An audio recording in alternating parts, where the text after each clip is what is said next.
Assalamualaikum warahmatullahi wabarakatuh.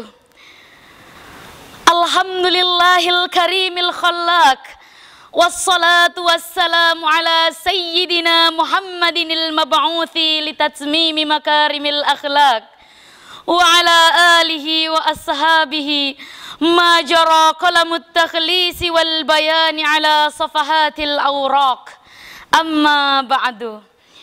Hadratil mukarramin wal mukhtaramin, para alim ulama yang kami ta'zimi, yang kami hormati, jajaran panitia Lomba MAPSI Nasional 2020, Dewan Juri yang arif lagi bijaksana, dan saudara-saudaraku yang dimuliakan oleh Allah. Pertama dan yang paling utama, marilah kita panjatkan puja dan puji syukur kehadirat ilahi Rabbi yang maha pengasih tanpa pilih kasih dan maha penyayang tanpa pandang sayang. Salawat dan salam senantiasa tercurahkan kepada junjungan kita, Nabi kita, kekasih kita, Nabi Agung Muhammad sallallahu alaihi wasallam, yang telah membawa kita dari zaman ceplik ke zaman listrik, dari zaman onta ke zaman Toyota, dari zaman jahiliyah menuju zaman Islamiyah. Semoga kita semua mendapat syafaatnya. Amin ya rabbal alamin. Sahabat yang dimuliakan oleh Allah, pada kesempatan yang baik ini kita akan berbincang sedikit tentang akhlak dan sopan santun terhadap lingkungan. Allah Subhanahu wa ta'ala menciptakan langit dan bumi dengan sempurna dan sesuai dengan tujuannya. Sesuai firman-Nya, A'udzu billahi minasyaitonir rajim. Wa ma khalaqnas samaa'a wal arda wa ma bainahuma la'ibin. Al-ayah. Tidaklah kami menciptakan langit dan bumi dan apa yang ada di antara keduanya dengan main-main. Nah, sahabat, Allah Subhanahu wa ta'ala menciptakan bumi dengan sempurna, tidak tanpa tujuan. Selain sesuai dengan kebutuhan manusia, kebutuhan makhluknya, Allah juga memperindahnya. Marilah kita amati alam raya ini, kita amati pegunungan yang menjulang tinggi, perbukitan yang berbaris rapi, sejuk nan asri, sawah-sawah hijau yang menyejukkan hati. Marilah kita amati tumbuh-tumbuhan, buahnya bisa dimakan, daunnya dijadikan obat-obatan, bijinya dijadikan kerajinan, dan kita bisa berteduh di bawah rimbunnya pepohonan. Marilah kita amati pesisir pantai yang nyurnya melambai-lambai. Pasirnya tak terhitung jari, air lautnya sangat asri. Di dalamnya terkumpul mengandung sejuta makhluk yang sedang bertasbih kepada Sang Khalik.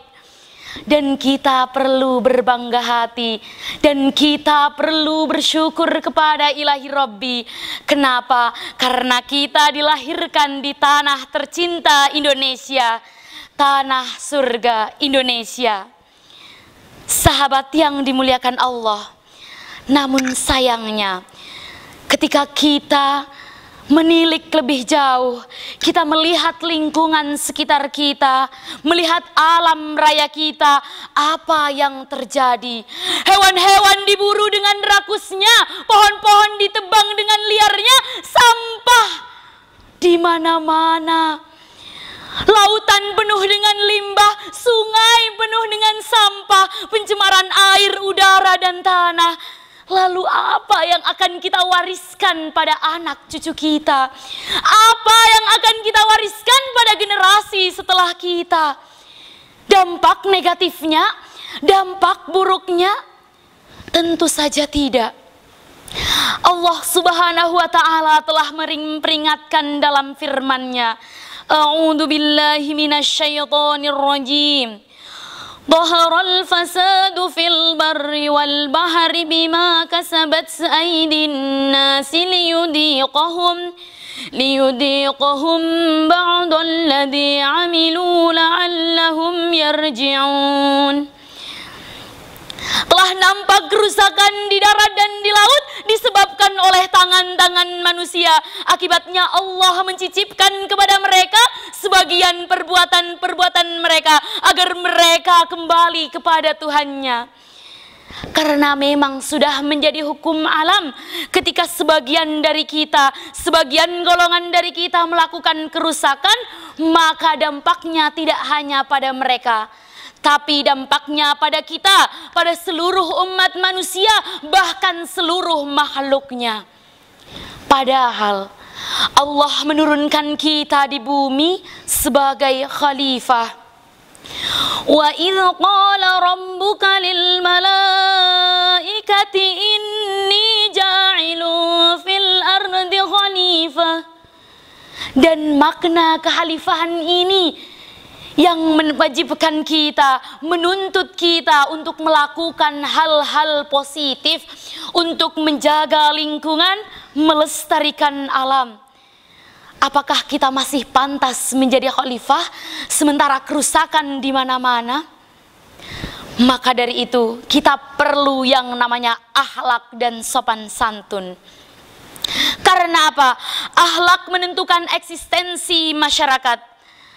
Seorang penyair terkenal dari Mesir, Ahmad Syauqi, menendangkan syairnya, innamal umamul akhlaqu ma baqiyat wa innahum dahabat akhlaquhum dahabu. Eksistensi masyarakat tergantung pada moral. Ketika moralnya runtuh, maka masyarakatnya akan punah. Sahabat yang dimuliakan oleh Allah, jangan salah. Akhlak tidak hanya kepada Allah dan Rasulnya, tidak cukup hanya kepada sesama manusia, tapi kita harus berakhlak kepada lingkungan dan alam semesta.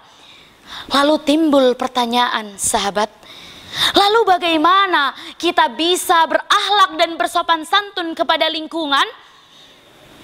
Adakah yang tahu? Tenang, kita punya Rasulullah, kita punya penuntun yang mana Allah menyebutkan dalam Al-Quran sebagai uswatun hasanah. Beliau telah memberi teladan kepada kita bagaimana cara kita berakhlak dan bersopan santun terhadap lingkungan. Di antaranya, akhlak yang pertama, Rasulullah menganjurkan kita untuk menanam tanaman dan pepohonan, tidak membiarkan tanah kosong disia-siakan, tidak difungsikan. Kenapa? Karena tumbuhan adalah sumber pangan. Dan kita telah dijanjikan pahalanya oleh Allah berdasarkan sabda Rasulullah, la yaghrisu muslimun gharsan aw yazra'u zar'an fayakulu minhu tayrun aw insanun aw bahimatun illa kana lahu bihi sadaqatun. Tidaklah seorang muslim yang menanam satu pohon kecuali buahnya dimakan oleh burung, dimakan oleh manusia, dimakan oleh binatang. Allah akan menilai hal tersebut sebagai sedekah dari orang yang menanam. Jadi sahabat, tidak sopan ketika kita memetik bunga yang belum mekar padahal tujuannya untuk hiasan. Tidak ada kesopanan bagi orang yang menebang pohon sembarangan tanpa tujuan yang dibenarkan. Terlebih pohon itu untuk menangkal bencana alam. Bagaimana mungkin mereka melakukan illegal logging, penebangan liar, sementara Allah dan Rasulnya menganjurkan kita untuk menanam tanaman dan tumbuhan? Sangat tidak sopan. Saudara yang dimuliakan oleh Allah, akhlak Rasulullah yang kedua, Rasulullah menganjurkan dan mewajibkan kita untuk menjaga kebersihan. Beliau melarang membuang sampah sembarangan. Beliau melarang membuang sampah tidak pada tempatnya. Kenapa? Karena selain membuat tempat kumuh, mengganggu orang lain, juga dapat mengundang bencana alam. Bahkan begitu sempurnanya Islam sampai Menghindarkan kotoran dan gangguan dari jalan merupakan aspek keimanan. Sahabat yang dimuliakan oleh Allah, marilah kita tingkatkan keimanan, marilah kita tingkatkan kecintaan kita kepada Allah dengan menjaga lingkungan dan melestarikan alam. Marilah kita tingkatkan kesadaran baik untuk diri kita, saudara kita, sahabat-sahabat kita untuk berakhlak dan bersopan santun terhadap lingkungan. Karena inilah makna khalifah manusia di bumi. Disinilah letak sopan santun terhadap lingkungan.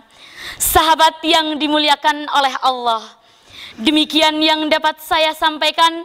Apabila terdapat kekurangan, mohon dimaafkan.